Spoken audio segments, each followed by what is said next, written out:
भारत के विदेश मंत्रालय ने समाचार एजेंसी रॉयटर्स की उस रिपोर्ट को खारिज किया है जिसमें दावा किया गया था कि भारतीय हथियार यूरोप के रास्ते यूक्रेन भेजे गए।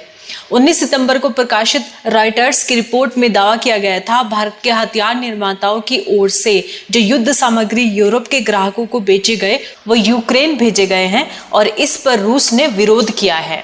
रिपोर्ट में दावा किया गया था कि रूस के विरोध के बावजूद भारत ने इस पर कोई रोक नहीं लगाई है। विदेश मंत्रालय के प्रवक्ता रणधीर जायसवाल ने गुरुवार को इस रिपोर्ट पर कहा, हमने रॉयटर्स की रिपोर्ट देखी है। यह रिपोर्ट काल्पनिक और गुमराह करने वाली है। रिपोर्ट में भारत की ओर से नियमों के उल्लंघन करने की बात कही गई है जो गलत है। विदेश मंत्रालय के बयान के मुताबिक सैन्य और अन्य इस्तेमाल वाली चीजों के निर्यात पर अंतर्राष्ट्रीय कानूनों को मानने के मामले में भारत का ट्रैक रिकॉर्ड बेदाग रहा है। भारत अपना सैन्य निर्यात हथियारों के प्रसार के मामले में तय अंतर्राष्ट्रीय जिम्मेदारियों और सर्टिफिकेशन को ध्यान में रखकर करता है।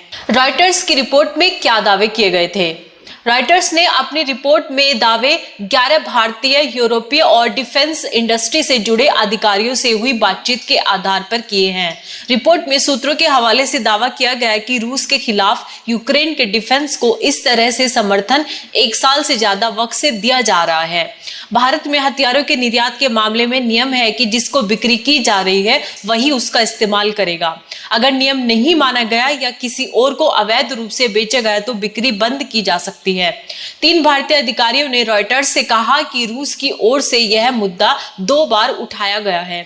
रॉयटर्स की रिपोर्ट के मुताबिक जुलाई में जब भारतीय विदेश मंत्री एस जयशंकर और रूसी विदेश मंत्री सर्गेई लावरोव मिले थे तब भी इस मुद्दे पर बात हुई थी। भारतीय विदेश मंत्रालय ने इस रिपोर्ट में किए दावों को खारिज किया है, मगर रूस और भारत के रक्षा मंत्रालय की ओर से रॉयटर्स के पूछे सवालों का जवाब नहीं दिया है। जनवरी 2024 में जायसवाल ने कहा था, भारत ने आर्टिलरी शेल्स यूक्रेन न भेजे हैं और न ही बेचे हैं। वरिष्ठ पत्रकार सुहासिनी हैदर ने रॉयटर्स की रिपोर्ट को लेकर सोशल मीडिया पर लिखा, अगर यूरोप के रास्ते भारतीय हथियारों के यूक्रेन पहुंचने की बात सही है तो नियमों का उल्लंघन किए जाने का भारत को विरोध करना चाहिए और समझौता खत्म कर देना चाहिए। भारत के रक्षा मंत्री राजनाथ सिंह ने अगस्त में कहा था, भारत का रक्षा निर्यात बीते वित्तीय वर्ष में $2.5 अरब पार कर गया है। भारत इसे 2029 तक $6 अरब के पार ले जाना चाहता है। भारत की हथियार जरूरतों को रूस पूरा करता रहा है। रॉयटर्स की रिपोर्ट में कहा गया है कि रूस भारत के हथियार आयात में 60% से ज्यादा की हिस्सेदारी रखता है। स्टॉकहोम्स इंटरनेशनल पीस रिसर्च इंस्टीट्यूट के मुताबिक 2017 से 2022 के बीच भारतीय रक्षा आयात में रूस की हिस्सेदारी 62% से गिरकर 45% हो गई थी। इस साल इसी इंस्टीट्यूट की रिपोर्ट में कहा गया था कि हथियार आयात करने के मामले में भारत दुनिया का टॉप देश है। भारत का आयात 4.7% बढ़ा है। भारतीय वायुसेना रूसी सुखोई Su-30, MKI, MiG-29 और MiG-21 लड़ाकू विमानों पर निर्भर है। भारत की सेना रूसी T-72 और T-90 युद्धक टैंकों का इस्तेमाल करती है। नौसेना का INS विक्रमादित्य विमान वाहक पोत पहले एडमिरल गोर्शकोव था। हालांकि बीते सालों में केंद्र सरकार दूसरे देशों पर अपनी हथियारों की निर्भरता कम करने की बात कहती रही है। अंग्रेजी अखबार द हिंदू की एक रिपोर्ट में डिफेंस से जुड़े सूत्रों के हवाले से कहा गया, भारत ने तब नीतिगत फैसला करते हुए इजराइल को युद्ध सामग्री की सप्लाई नहीं की थी।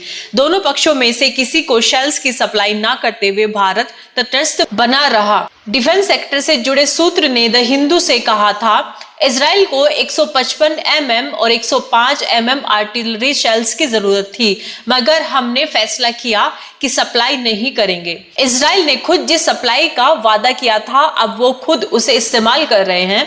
भारत से बाहर जो हथियार भेजे जाते हैं उनकी संख्या काफी कम है। भारत को रूस से भी जो हथियार की सप्लाई मिलती थी वो भी अब युद्ध के कारण प्रभावित हुई है।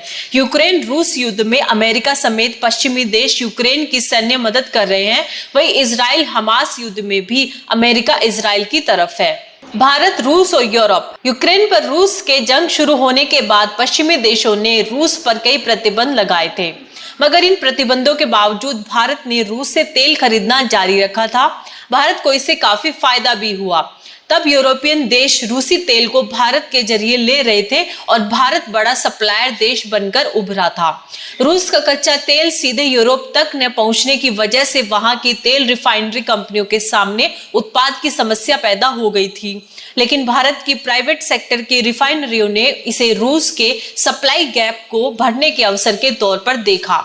अप्रैल 2022 से लेकर जनवरी 2023 तक भारत से यूरोप को निर्यात किया जाने वाला रिफाइंड पेट्रोलियम का निर्यात बढ़कर 1.16 करोड़ टन तक पहुंच गया था। इस वजह से भारत से जिन 20 क्षेत्रों को रिफाइंड पेट्रोल प्रोडक्ट का आयात होता है, इनमें यूरोपियन यूनियन शीर्ष पर पहुंच गया था।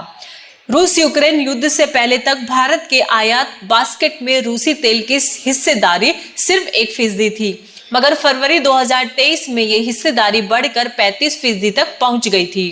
रूसी तेल के यूरोप पहुंचने पर तब यूरोपियन कमीशन ने कहा था, यूरोपीय बाजारों में बड़ी मात्रा में रूसी तेल से बने पेट्रोलियम उत्पाद पहुंच रहे हैं और यूरोपीय संघ इसे निपटने के तरीकों पर विचार कर रहा है।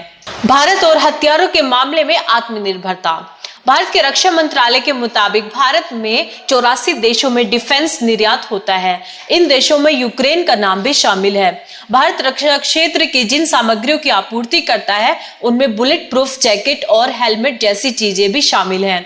भारत को यूक्रेन जो चीजें सीधे भेजता है, उनमें फायर आर्म कंपोनेंट है। दिसंबर 2023 में रक्षा मंत्रालय की एक रिलीज के मुताबिक भारतीय सेना की जरूरतों की सामग्री की आत्मनिर्भरता बढ़ाने के मामले में भारत इलेक्ट्रॉनिक्स लिमिटेड से 10 साल का समझौता हुआ। करीब 5,300 करोड़ के इस समझौते के तहत कंपनी को भारतीय सेना के लिए इलेक्ट्रॉनिक्स फ्यूज बनाने का काम सौंपा गया है। इकोनॉमिक्स टाइम्स की मई 2024 की एक रिपोर्ट में कहा गया था कि बीते सालों में रक्षा क्षेत्र से जुड़ी ऐसी कई चीजें रही हैं जिन्हें देश में बनाना शुरू किया गया और उसके आयात पर प्रतिबंध लगाने की तैयारी शुरू की गई। डिफेंस प्रोडक्शन के मामले में नए लाइसेंस जारी किए गए हैं। जुलाई 2024 में रक्षा मंत्रालय ने बताया था, बीते 3 सालों में 12,300 चीजों का देश में ही निर्माण हुआ। डिपार्टमेंट ऑफ डिफेंस प्रोडक्शन ने घरेलू कंपनियों से 340 चीजें बनवाने की दिशा में कदम बढ़ाया है। रक्षा मंत्रालय की ओर से करीब 7,500 करोड़ रुपए के ऑर्डर्स घरेलू कंपनियों को दिए गए हैं।